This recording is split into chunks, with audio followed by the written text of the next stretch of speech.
because when I came over, I just wanted to see your office, Right. and see your work area and your workspace here, and it's really awesome.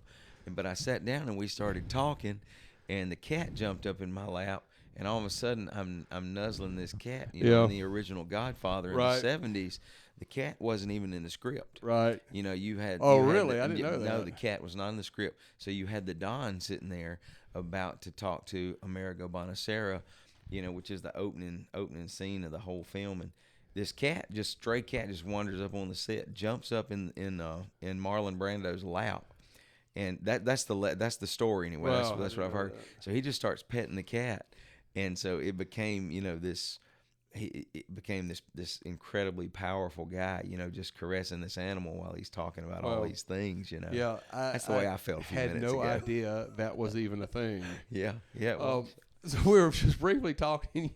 You said something about, and I want to back up, but just for the funny part, like, no birds are being killed. So I'm tired. I've been mentoring with a guy, and one of the things he's saying over and over again is done is better than perfect. Okay. Done is better than perfect. And my whole life, it seems like I've tried to make things perfect, but I don't get a lot done a lot of times.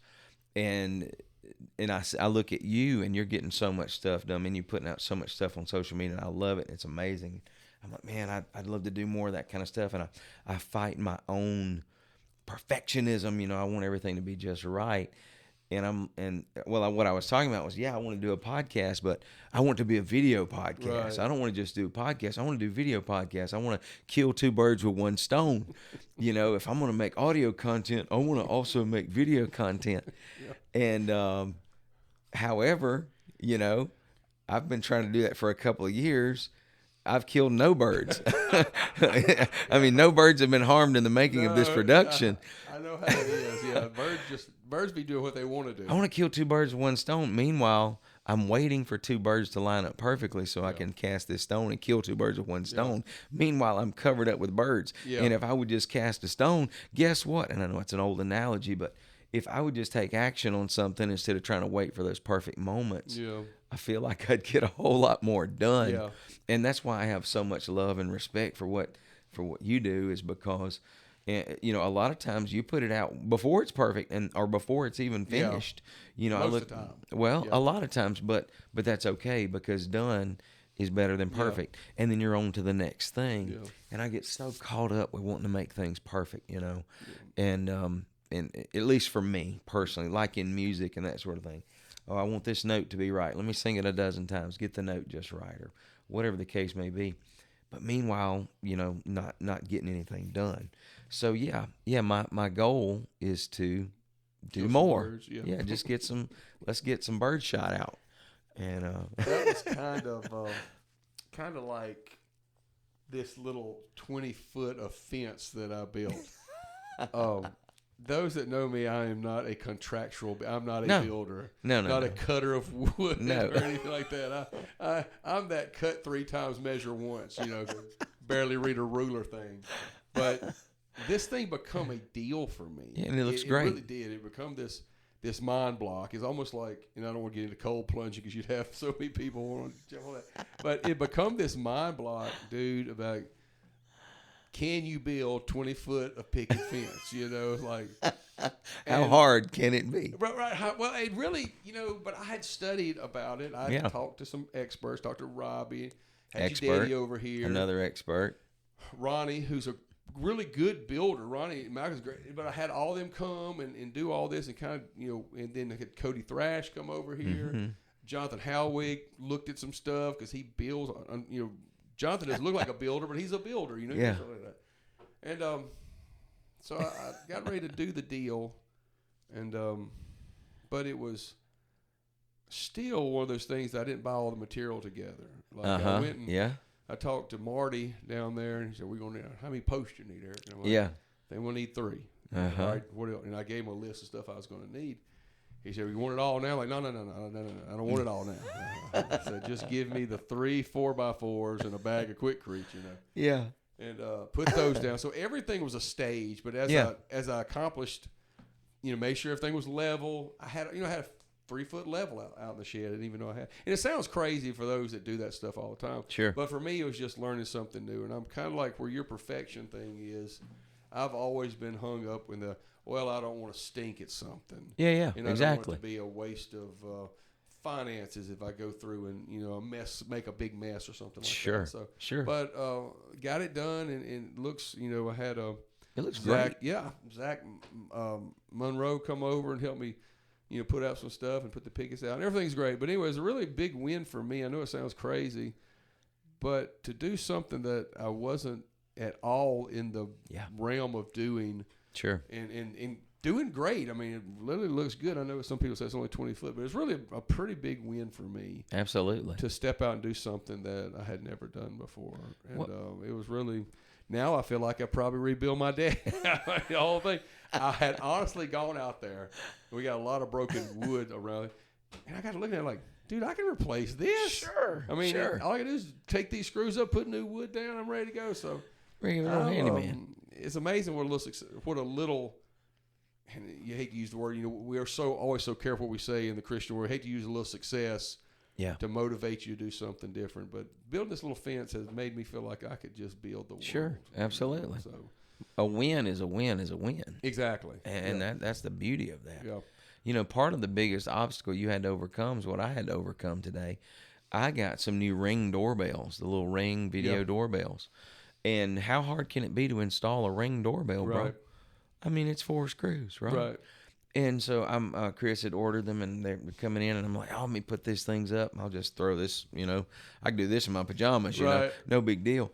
And it's Labor Day, and so we got up, and doing this stuff and during the holiday. And so I realized, I'm like, okay, these screws are really tiny. So, let me go get a screwdriver. So I had to rummage around, try to find a screwdriver.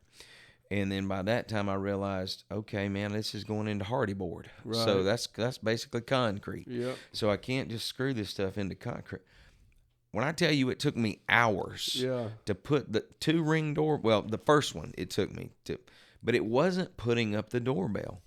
It was because I don't hang doorbells every day. You don't have to, I was not prepared. Right. It's not, and if you're not in the habit of doing something, or if you're not in the If it's just not kind of in your wheelhouse, you know what you got to do? You got to find a screwdriver. Right. If you don't use a screwdriver every day, you got to go find it. Right.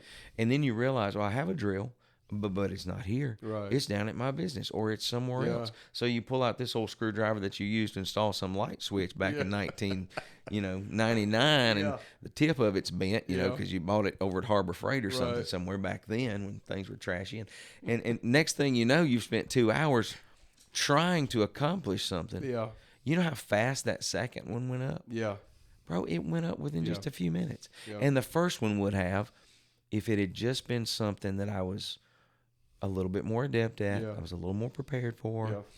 And I feel like that's why you're knocking the ball out of the park with your artwork, and you're knocking the ball out of the park with your social media and all the things that you're doing, is because now it's just become, you just reach and there it is. Yeah. It's become second nature to you. You reach and there it is. Yeah. And for a long time, that's the way music was for me. And it hasn't been recently, and because it's just been different. And I'm in this, right now I'm kind of in this identity crisis, of, just figuring out what I want to do next. And so it's just not where I can just reach and grab it. But when I finally get all the pieces in place, and it'll be to where I can. Yeah. The doorbell will go up really quick, I spent a lot of time using. Jackson KK bought me that 4 million set of tools over there. It's got everything in there, Yes. And I had some chairs I wanted to tighten up, and again screwdrivers, and then what are those keys you got? It's got the hook, and it's got the hexagon key set. Yeah. Some of the Allen wrench. Allen wrenches, yeah. And I had a brand new set in there. So having the right tools, it's like I told Jackson, Matt one time was trying to put something together. I said, son, you got to have, and I didn't really know how big it was when I said you got to have the right tools. You've got to have the right tools. Yes. And that really transcends into more than just like putting up, cameras or switches or fences. The tools that you just got to have some good life tools. That's exactly right. And so putting that together and building this really is. I've tried to uh, turn it into something spiritual, and I really just feel like it's just been a growth for me. Absolutely. Learning something new, having the stuff at hand. And here's the other thing. I had most of the stuff I needed. Got exactly. a drill. It's the drill your daddy bought me 20 years ago for Christmas. Had Already the had drill, the drivers, everything. Even found a level out there. Mm-hmm. And I don't know what did I use a level for, but it was a perfect one. Sure. Found the level. So I feel like a lot of times we have what we need. Yeah. It's just sometimes we have to find it. That's exactly right. And that's the way it is. You were talking about the spiritual aspect of it. I see new people, come to church and regularly now, and we're seeing such an influx of new people and people who are hungry to get their lives back on track. And then I find out, this is their first time coming to church or whatever, And then I realize all the tools are pretty much there. Yeah. They just don't know where they are or how to use them. And as I see them hear the preaching and hear the music and get the encouragement, all the things, and coming to Wednesday night classes and hear all the things that's going on, they realize I can do this. Oh, yeah. It's going to take me a little time to put the pieces together. But, man, I can make this happen, bro. I see that over and over again. That's exciting to me. And then you get specialized tools. You get these, like I said, these Wednesday night classes and things like Cody's doing with new believers and so many things, man. And then next thing you know, you're picking up new tools. You join the choir. You get in the ushering team or whatever the case may be, on the spiritual aspect of it and the church aspect of it. But, man, it just works in every area. And you've got all these tools not because you just didn't want to build a fence before. It was that you didn't really see the need for a fence. But all of a sudden when you start seeing the need for it, then you realize I've got to have this. This is what's going to be a layer of safety for me or a layer of protection for me or whatever the case may have been for you to put it up. And that's what people start seeing in their lives. My life is missing this whole toolbox. Yeah. Most of the time I see it happen when people have kids and their kids start getting older and they realize if I don't get a handle and put something powerful and true in my kids, then, man, it's going to be a mess later on.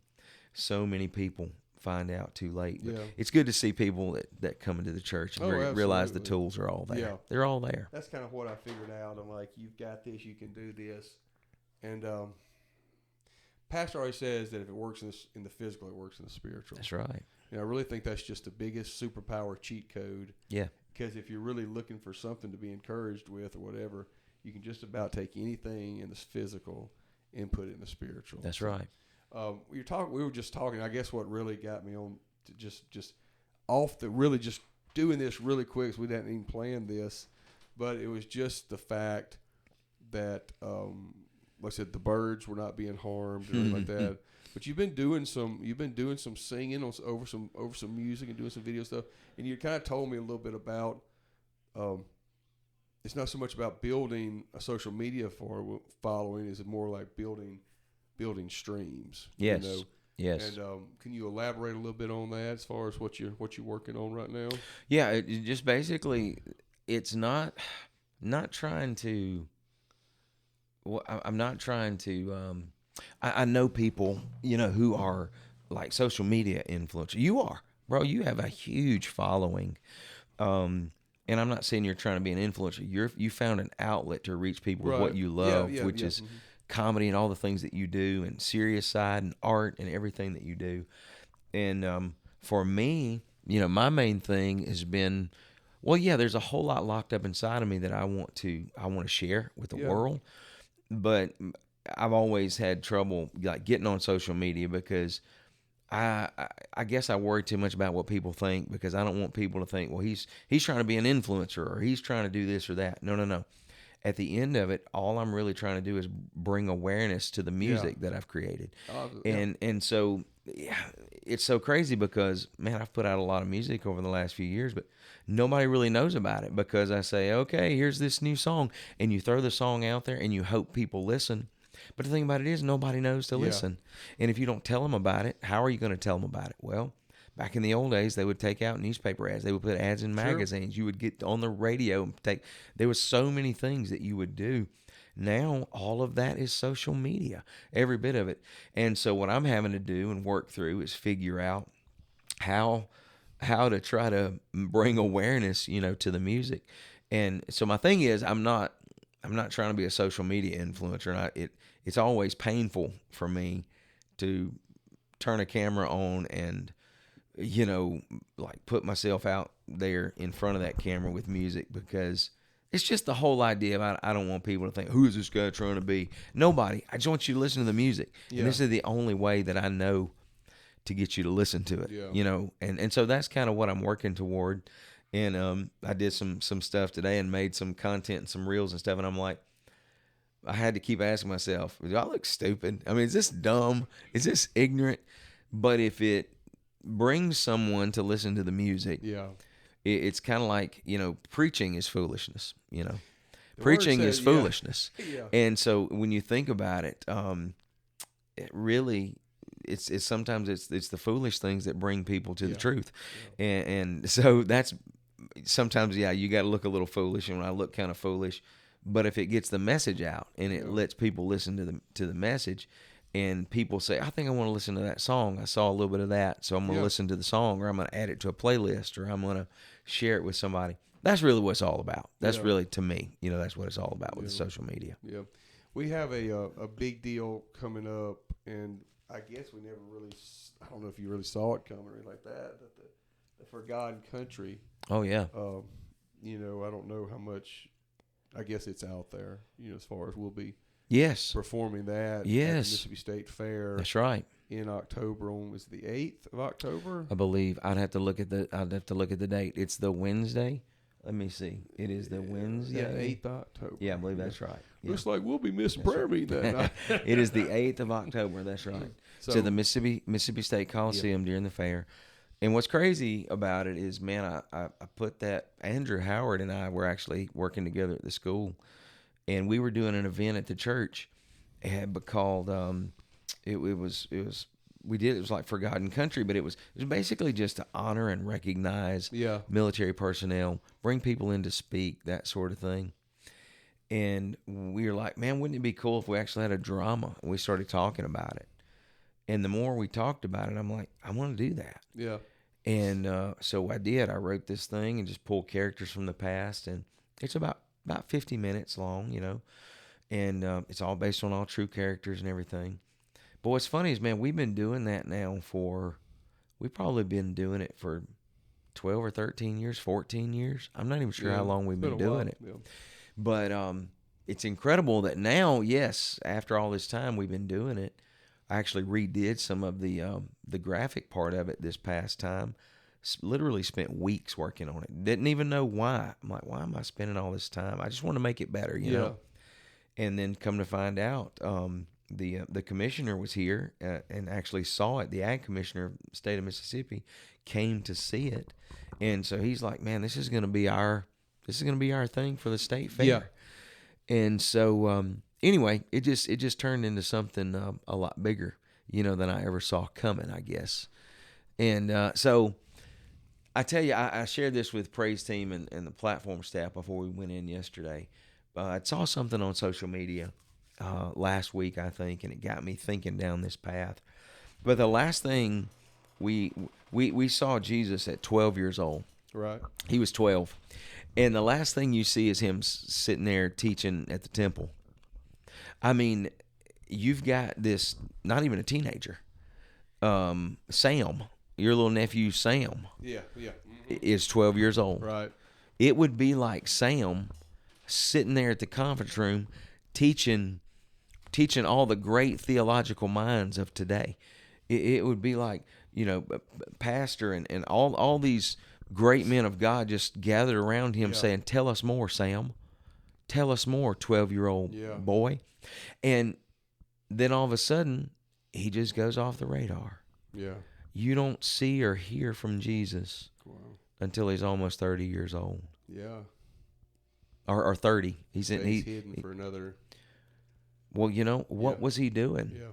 Bro, I'm telling you, he was invisible, man. Yeah. I'm sure his family, I'm sure they saw things. I'm sure the town he was from, I'm sure they saw things. But basically what I told Praise Team is I said, don't ever feel like you're invisible. Don't ever feel like you're worthless. Don't even feel like you're biding time. Because God himself went into this incubation period, you know? Yeah. He had to learn some things, I guess. Yeah. And to think that the mind of God was locked inside of a 12-year-old boy's mind. It's hard for me to reconcile that in my mind, how you can be 12, but how you can also have all the knowledge and wisdom of the universe locked inside you at the same time.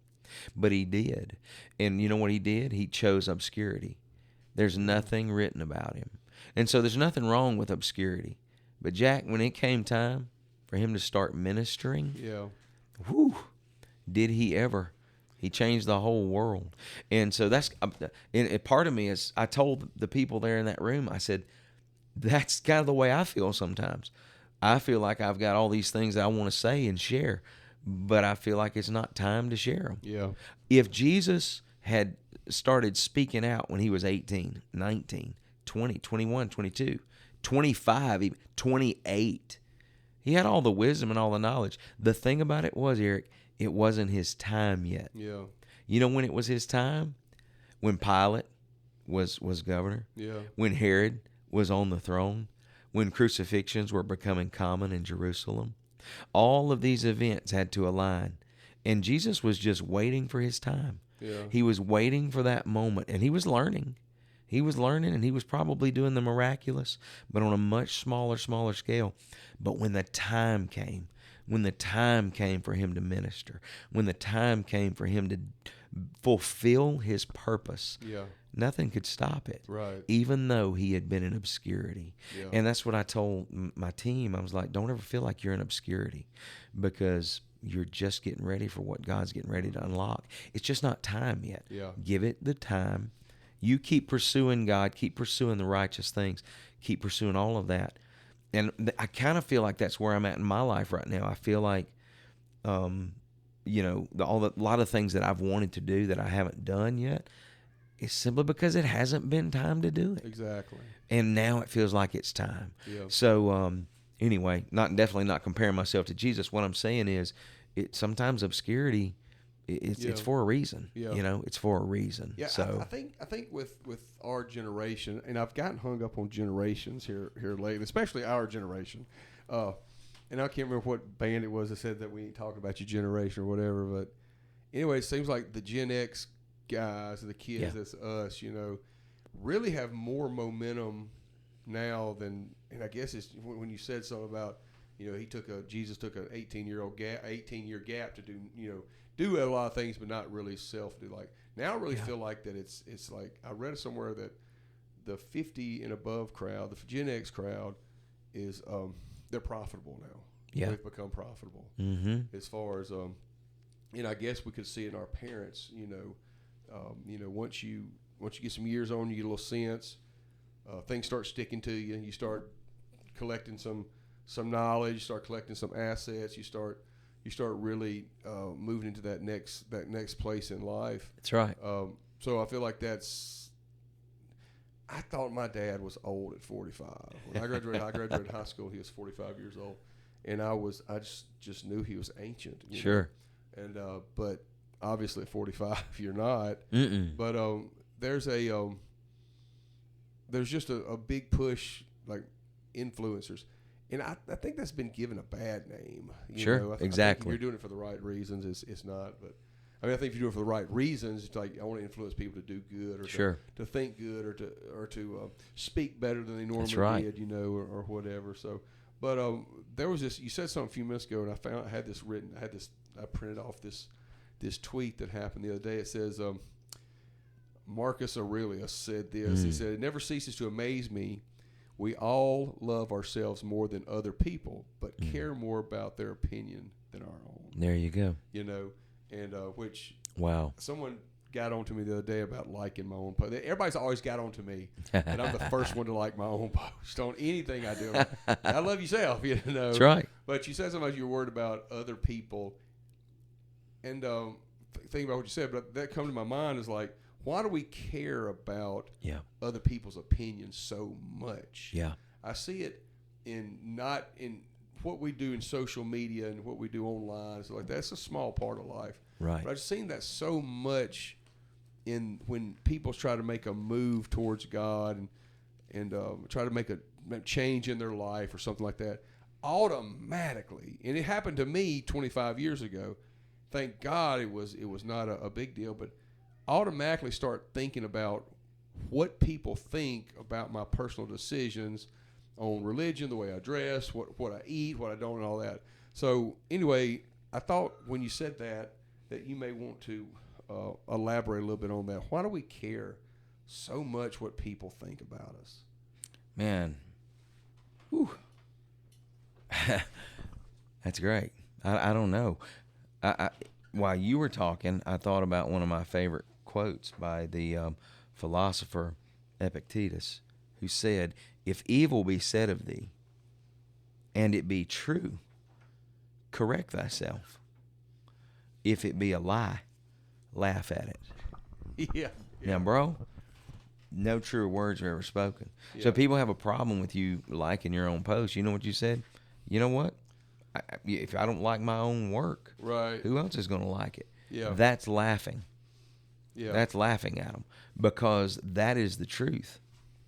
And it's basically what they're saying isn't the truth. It doesn't matter, because they're aligning you up to their standard of what things should be, but you're aligning yourself up to your standard of what things should be, and what you feel and what you want. And so really, truly, I guess their opinions really don't matter, do they? You get some people that hate anything that you do and things like that. But I've gotten to where I just don't really.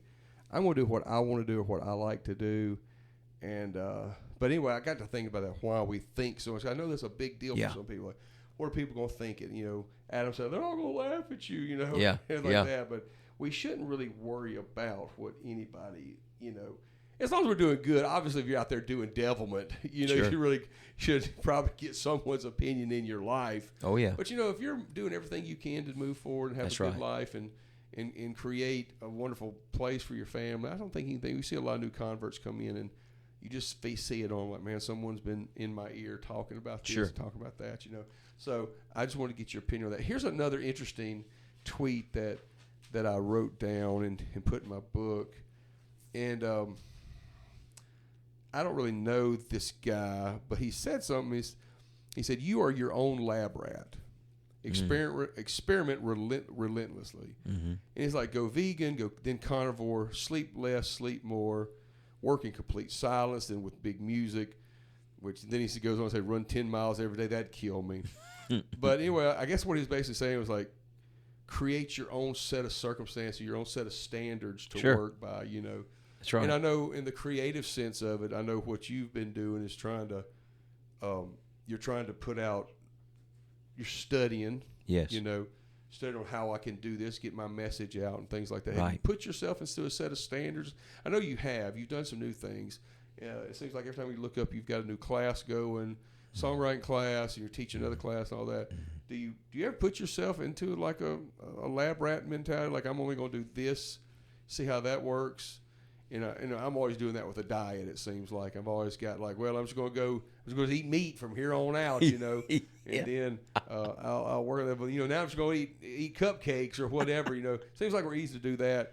But have you found a way? I know I find a way with creating things as far as that. A lot of times it's just now making myself do it. Sure. And I don't know if that's exactly a lab rat or lab experiment mentality, but I've seen you doing new things, and so have you set of, when I say standards, like I'm going to do this, work on this aspect of my creativity, and then see how that, how does your day work when it comes to all that? Like, besides the real jobs we have, how does that work out? For me, it's been overwhelm. That is where I have lived, and so I start just looking and seeing what I can accomplish, one bite at a time. A songwriter friend of mine, we were texting the other day, and I told him, I was like, man, I'm overwhelmed with all this. This is such a huge thing to try to tackle. And he said, man, just do one thing a day. Yeah. Just do one thing. As long as you keep doing one thing a day, you're going to make it, Right. I love pepperoni pizza, you know, and sometimes I go to the grocery and like Costco and Walmart and some of these delis and some of these meat markets and stuff. Bro, they literally have like a stick of pepperoni that's like a foot and a half long. I mean, We it's a haven't met foot. before because I would eat it all. It is a foot and a half long. Yeah. And as much as I love pepperoni pizza, I look at that thing and I'm like, I would choke to death on that. Right. But you slice it up and put it on a pizza and I can eat the whole thing. Right.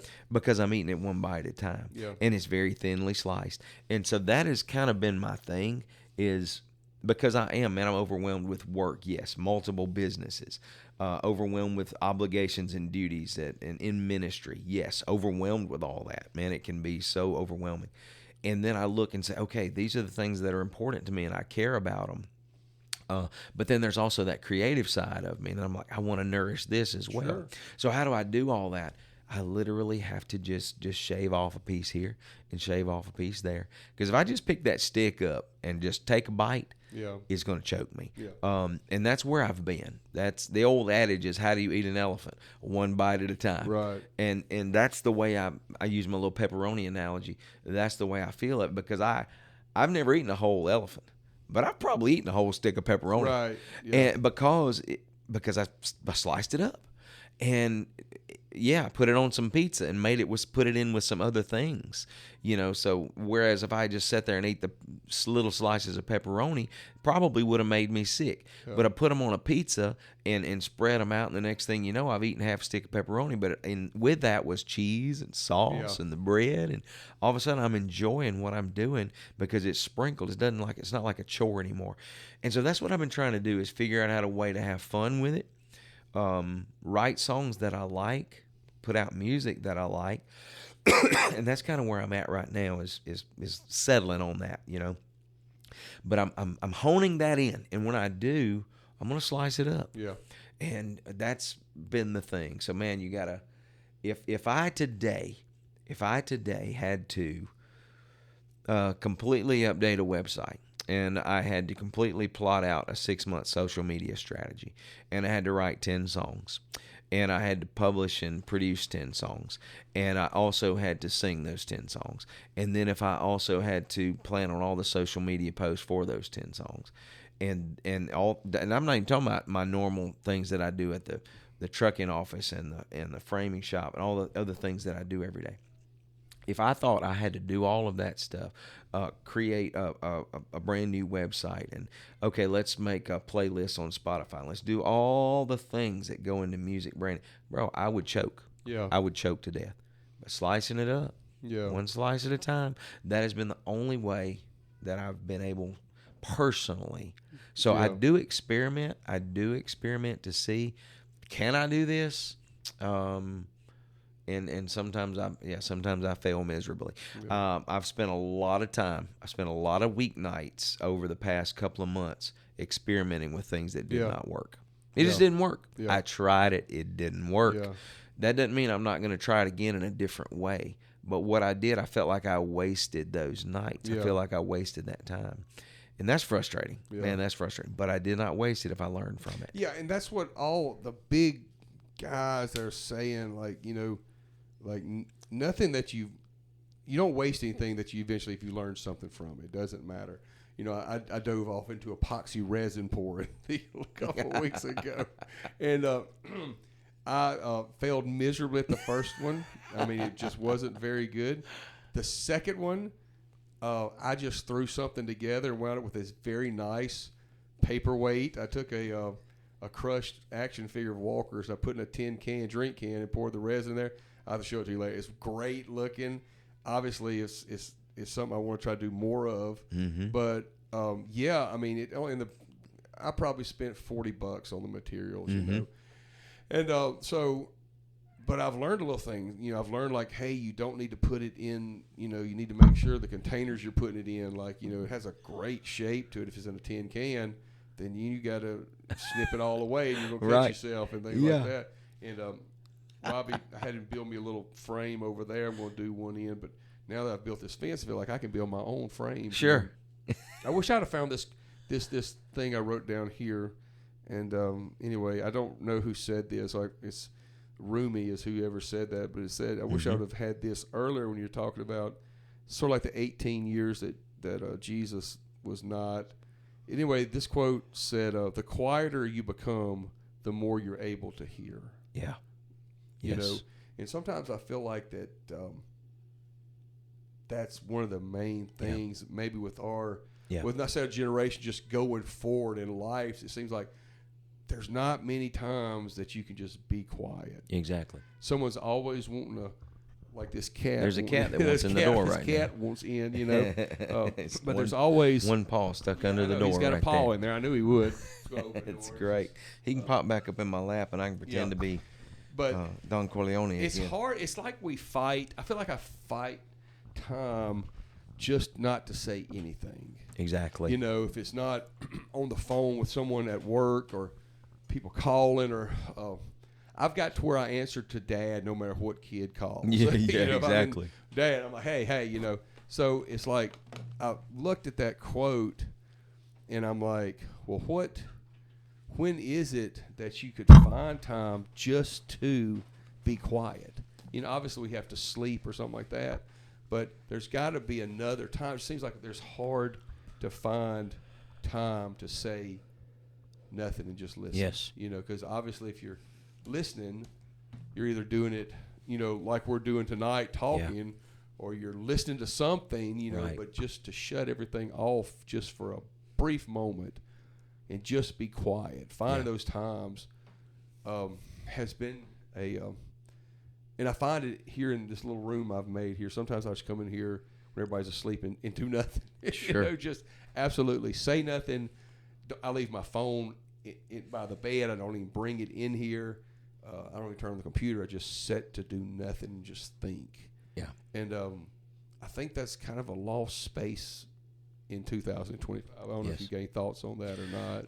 Yes, I tell you, I don't know if I'm ADD or ADHD. I probably am. I have no idea. I've never been diagnosed or anything like that. And even if I am, I'm not saying it's like, you know, clinical, like some people suffer from it. I think for me, it's just, you know, a very scatteredness of my mind or whatever. But it's hard to be a real multitasker. Yeah. Because it's hard to focus on one thing and focus on another thing and do them both with any kind of clarity. Right. But my brain always pushes me to multitask. So much the fact that when I brush my teeth in the morning, I have an electronic toothbrush. And Chris always laughs at me. My wife Chris always laughs at me because I never just stand there and brush my teeth ever. Right. Never. I never do. When I start the toothbrush, it's got this little. It does it after I do 30 seconds on one quadrant, 30 seconds. So I spend 2 minutes brushing my teeth. You would think that I could just stand there and look at myself in the mirror and brush all 4 quadrants of my teeth for 2 minutes. No, my brain will not let me do that. It's like you need to be doing something. And as I'm brushing my teeth, I just walk through my room, and that's when I pick out my clothes for the day, and I grab my socks, and I grab my T-shirt that I'm going to wear, and I'm putting all my things together, and okay, I set this thing by the door, and pretty soon, I'm at the end of my toothbrushing, and so I go back inside and wash my mouth out, and then I've accomplished 2 things at once. And that is such a... that sounds smart, but in a way it's captivity, because you should be able to stand there and just not think anything. You should be able to just stand there and not do anything. And I can't. I can't do that. Some of my greatest ideas, some of my greatest songs, some of my greatest sermons, some of my greatest thoughts have been while I was multitasking. And the multitasking was this. I was running. Yeah. So while I'm running, I can't really do anything else. I can listen to music, Right. I can listen to a podcast, or I can just be quiet. Yeah. And if I'm running and I just let my mind run free, the good ideas surface. Yeah. It's taking the time to run. Yeah. You know where I get my best songs? In the shower. I have to take time to shower every day. But I almost wish I could just get in the shower and stay for 15 minutes. Sure. Because when I get in there and you start going through the mundane rituals of washing, of cleansing, of doing the things that you're doing, you've done it every day of your life. And it's Yeah. mundane, and it's like brushing your teeth. You're in autopilot. So you can do it. It's not really multitasking. You can do it because you're on autopilot, right? Yeah. So when I'm sitting in there in autopilot, my brain says, I don't have to think about anything. Yeah. I've trapped this body in a place for 5 minutes. Yeah. Or 15-minute run, or whatever the case may be. Brain says, I finally trapped this guy in that he's having to do something where I don't have to think about what he's thinking about. And my subconscious can just run. Yeah. And that's when the ideas come. Yeah. That's when the songs come. That's when the sermons come 9 times out of 10. Yeah. That's when it comes. Yeah. Because it's forced quiet, Eric. Yeah. And it, you'd think, okay, well, why do that when you're driving? Get in the car and drive. Man, there's so many other things that distract me. There's phone calls. There's things. Yeah. Even though it's autopilot, I still get distracted very easily. And but that's where I have found some of my greatest blessings is it's that forced quiet. Mm-hmm. And I wish I could find it more often. Yeah. But it's almost like I have to make time. Yeah. I think about the prophet. It wasn't in the rain. It wasn't in the wind. It wasn't in the fire. It was in the still small voice. Yeah. I have found, and there's a lot of research, and this whole thing I always go back to cold plunge. But I didn't understand it, and listen to a lot of podcasts. Jocko Willing's got a great podcast, and of course he's a former Navy SEAL. But he's all about the mind and how you can not trick it, but he's all about putting yourself in uncomfortable positions. Because in uncomfortable positions, all you can think about is that moment. Yeah. And he says a lot of times, like, no one, like if you're out running or if you're out hiking or whatever, you've got one thing on your mind a lot of times, or you're just to survive this run or to whatever, And the cold plunge thing is like he says, like, if you're in that water for like 5 minutes and it's just agonizing, wow, that's all you can think about, Yeah. So he's like talking about clarity of mind, and if your mind races a lot, to put yourself and say, do something that is not enjoyable. Sure. So it's always just that deal. For me, it's it's maybe grass cutting, or not to talk about cold plunging because it always goes back to cold plunging these days, but. And you basically said too, like, if I could just sit in the shower all day, that's cool. But I can't do that. No. But you got to make time to run, and then there's the Yep. deal where, well, if I make time to run and I'm going to get great ideas, then I'm also going to get the healthy benefits of doing that. So I think finding time to it's multitasking for me. I think finding time to be quiet and to find a place to be creative. But you're right. It's not all about the wind and the fire. It's all about just a quiet place. So. Yeah, exactly. And I think a lot of times when you see things, especially in the Bible, a lot of times the big words and the big moments are coming from a place of just isolation, maybe, so to speak. Yeah, exactly. Jesus, 40 days in the wilderness or whatever. Exactly. Or the Garden of Gethsemane, or he was pretty much by himself there. But he left obscurity of 18 years to go into isolation. 40 days and nights in a wilderness. Not just isolation from people, but isolation from food and sustenance. Man, he did a 40-day cold plunge, bro. I mean, he found himself in the most uncomfortable situation he could possibly be. Desert wilderness with no food or water. I think doing that, we're so comfortable doing. I think comfort has become our killer. I'm all about some comfort. Trust me. Sure. I'm 40 pounds over in comfort. But if we could ever maybe get to the mindset of putting ourselves in uncomfortable situations and putting ourselves in new situations to learn or to fail, because Walker's a prime example. He's very good at things, but if some little old thing gets hard, it's like, I'm gonna quit, And my other two kids were not as like that, but Walker is he wants everything to come, like, he's very good at drawing, but I think he'll see some of the stuff, and I'm not a great artist, but he'll see some of the stuff I'm doing. He doesn't do that, and he's like, well, I can't do it. So he's quick to. I'm constantly motivating him to, like, hey, you know what? You're gonna make a mess at this, right? And as I'm preaching to him, I hope I'm learning something. Was like I need to make a mess at this, you know. Yeah. Songwriting was that way. I was really thought I could really spin that out until it really come down to trying to do it. You know, It's difficult. It's very hard. It's a task that you have to work on. And, Yes. But I think no one's got a curfew anymore. No one's got a bedtime. No one's Right. got. It's just seems like we're wide open, and I think that a lot of our Always. mental brain fog comes from just not finding a time to shut down and be by ourselves. Yes. You know, if that can be said, you know. So I definitely experiment. You know, I definitely do. I experiment with waking up times, going to sleep times. I experiment with how to get things done. You know, focusing on certain things. But man, at the end of it all, I think you're onto it. I think it is. It's finding those quiet spaces. Man, there's just so few of them. Yeah. I mean, we're on 24/7. Yeah. We're on 24/7, and that's a tough place. Yeah. Man, and which, you know, you can't pour out of an empty cup. Right. You know, when you do pour out, something's got to come back in and refill. So you know, I read the Word, and yes, I go to church, and I hear the teaching and the preaching, all the things that feed me and nourish me, and I read books and I listen to music, all these things. But many times I'm finding myself doing those things from a task-oriented standpoint. Right. I got to better myself. I got to learn this deal. I'm listening to music, but it's because I need to learn some new songs for the praise team. I'm doing this but because of this.